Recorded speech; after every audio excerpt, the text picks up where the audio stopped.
안녕하십니까. 다복방송 청기누설입니다.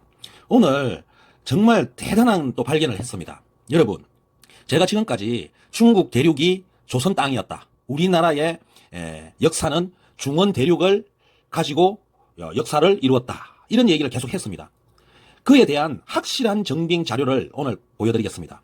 금문회의 초간일기입니다. 자, 이 금문회의 초간일기는 그 원본을 제가 이미지로 봤는데요. 조작되어진 건 아니에요. 이게는 해외로 떠난 적이 없고 근시 집안에서 보관해 오다가 지금 예천에 있는 준 박물관이라고 할 수 있나요? 거기 사당에서 지금 보관하고 있습니다. 이것도 하루빨리 우리나라 보물로 선정을 하여서 기록을 해야 할 것입니다. 자, 금문회라는 사람은 조선 선조 때 사람입니다. 조선 전기 자부성지도 하고 사간원입니다. 사간원 등을 역임한 문신입니다. 자, 1534년 중종 때 태어나서 1591년 선조 24년에 돌아가셨습니다. 본가는 예천이고요. 대표적인 저작은 대동운부군옥이라는 책을 집필하였습니다. 이거는 뭐 어마어마한 거죠. 대동운부군옥은 우리나라에 있는 뭐 동식물, 뭐 역사 이런 걸 총망라하여 집필한 책자예요. 자, 조선 전기 때 자부성지, 사관원 등을 역임한 문신. 본가는 예천, 자는 호원, 호는 초간, 아버지는 지이다. 1560년 벨시 문가에 뱅가로 급제하여 자부성지, 관찰사. 관찰사 하면은 뭡니까? 요즘은 도지사를 말하는 거죠. 지내고 1591년에 사관이 되었다. 이게 도지사보다 더 높은 게 사관원이니까 이거는 장관급에 해당합니다. 장관급. 사관원 하면은 장관. 이황의 문하에서 수학하였으며 유성룡, 김성일 등과 친교가 있었다. 저서로는 우리나라의 고건 문적을 널리 참고하여 이 고건 문적이라는 건 뭐냐면은 옛날부터 그 당시까지 전해 내려오는 책들을 총망라하여 널리 참고하여 하는 거예요. 단군 시대로부터 편찬 당시까지의 지리, 역사, 인물, 문학, 식물, 동물 등을 총망라하여 운별로 분류한 대동운부군옥가 문집으로 초간집이 있다. 자, 여기에 보면은 또 잘 알아야 되는 게 단군 시대로부터 편찬 당시까지의 지리, 역사, 인물, 문학 했잖아요. 그럼 여기에 나오는 지리, 여기에 나오는 역사, 여기에 나오는 인물, 문학은 모두 우리나라입니다. 그죠? 잘 알아야 되는 게 이분은 다른 나라는 얘기를 안 해요. 모두 우리나라만 갖고 얘기를 합니다. 우리나라의 고급 문적을 참고하여, 그러니까 외국 나라의 다른 나라의 고급 문적은 참고 안 해요. 우리나라의 고급 문적만 가지고 참고하고, 그리고 또 기록도 단군 시대부터 그 조선 선조 때까지 자기가 당대까지의 모든 지리, 역사, 인물, 문학, 식물, 동물 등을 총망라하여 이렇게 적었습니다. 그러니까 대단하신 분이죠. 그리고 애국자입니다. 초간집이 있다. 예천 봉산 서원에 제향되었다. 이렇게 돼 있죠. 그러면 이 금문회는 정말 애국자이고 진실된 사람입니다. 자, 그러면 초간일기 이제 내용을 들어가 보면요. 놀라운 사실이 나옵니다. 엄청 방대한 사실이죠. 약 10년간에 걸친 일기입니다. 그 중에서 제가 한 날에 적은, 하루에 적은 내용을 뽑아봤습니다. 그 내용이 너무너무 명약하나하고 엄청난 내용입니다. 우리나라가 중원 대륙이 다 우리나라였다는 그 사실을 기록을 해놨습니다. 자, 한번 볼게요. 초간일기의 특징은 우리나라의 역사, 문화, 풍속 등에 대해서 보고, 듣고, 알게 된 내용을 자세하게 기록하고 있다는 점입니다. 그러니까 이 금문회 사관은 이분은 외국은 얘기 안 해요. 우리나라, 우리 민족만 얘기합니다. 단군 시대부터 이분은 인물을 얘기해도 우리나라의 인물, 역사를 얘기해도 우리나라의 역사, 지리를 얘기해도 우리나라의 지리를 얘기합니다. 자, 그러면 이분이 어떤 지리를 얘기하고 문화를 얘기하고 인물을 얘기했는가를 보겠습니다.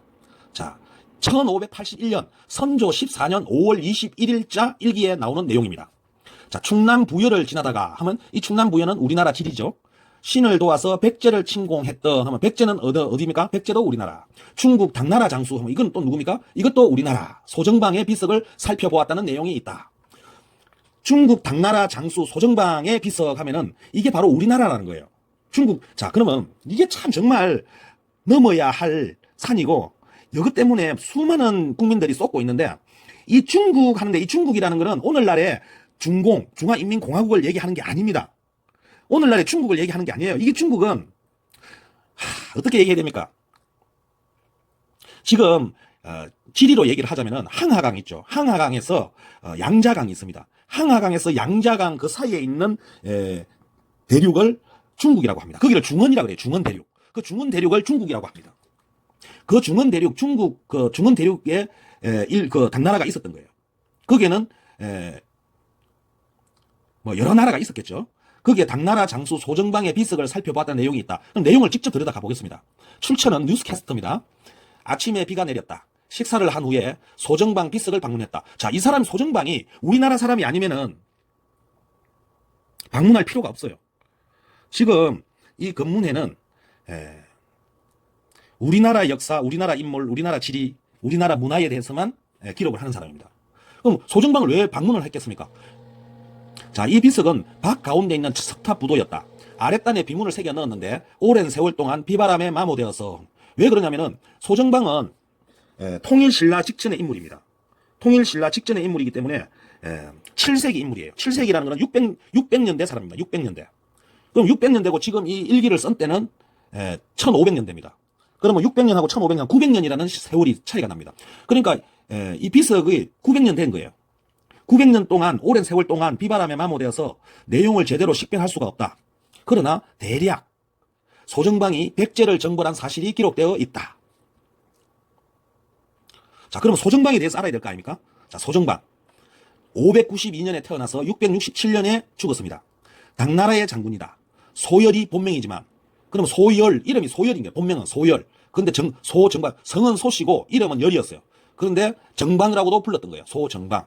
그러면 본명이지만 자인, 정방으로 더 알려져 있다. 우리나라에 소씨 있어요, 없어요? 우리나라에 소씨 있습니다. 소찬희도 있고 소씨 많죠. 기주, 무어편 사람이다. 자, 여기에 보면은 잘 알아야 되는 게 다른 나라 사람이다라는 말이 없어요. 당나라 장군이고 기주, 무어편 사람이다. 한갑을 넘겼어야 주목받았다. 강행군과 속공을 구사하여 서돌걸, 사결, 백제의 세 나라를 멸하고 그 왕을 모두 생포하였다. 고구려의 평양까지 공격하였으며 노한으로 중국에서 병사했다. 중국에서 병사했습니다. 그러면 묘와 비는 어디에 있겠습니까? 묘비는 어디에 있겠습니까? 비석은 어디에 있어야 정답입니까? 중국에 있어야 되겠죠. 비가 중국에 있어야 되겠죠. 비석이.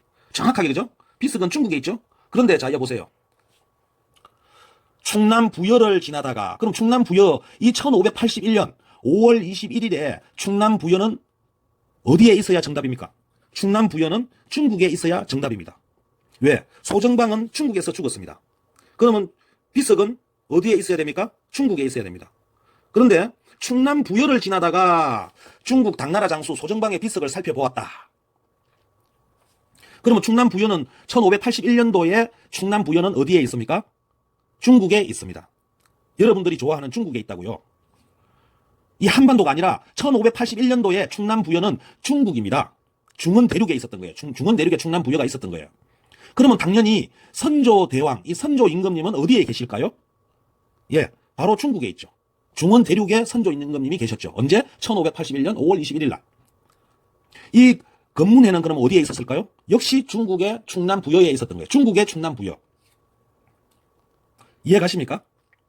그러니 우리나라 조선은 이 한반도도 물론 가지고 있었지만은 주 활동 무대는 중원 대륙을 다 가지고 있었다. 조선의 주 활동 무대는 중원 대륙이었다라는 것을 이 초간 일기에 정확하게 나와 있는 것입니다.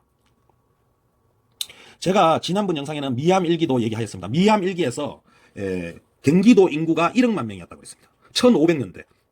선조 때, 1500년대 선조 때 경기도 인구가 1억만 명이었습니다. 정말 놀랍지 않습니까? 우리나라 지금 한반도는 오늘날도 1억 명이 안 됩니다. 경기도 인구 오늘날 1000만 명입니다. 그런데 지금으로부터 500년 전에, 500년, 600년 전에 1억 명이 경기도 인구입니다. 자, 여러분. 바로 지금 우리는 잃어버린 중원 대륙을 회복하여야 하겠습니다. 우리는 중국이 가지고 있는 중공이 뺏어간 이 중원 대륙을 우리는 찾아야 할 것입니다. 우리 후손들이 조상님들에게 볼 면목이 없습니다. 우리 조상님들은 훌륭하였습니다. 여러분들, 우리 조상님들 욕하지 마세요. 뭐 향간에는 뭐 조선은 태어나지 말아야 할 나라였다. 뭐 이런 말도 있대요. 그거는 다 나쁜 놈들, 매국노들이 쓰는 프레임입니다. 우리 역사는 찬란하고 위대했습니다. 우리가 우리 역사를 부끄러워하고 싫어할 때 우리의 적들은 좋아하겠죠. 우리는 우리 역사를 자부심을 가지고 찬란한 우리 역사, 잃어버린 우리 문화, 역사를 다시 되찾아야 할 것입니다.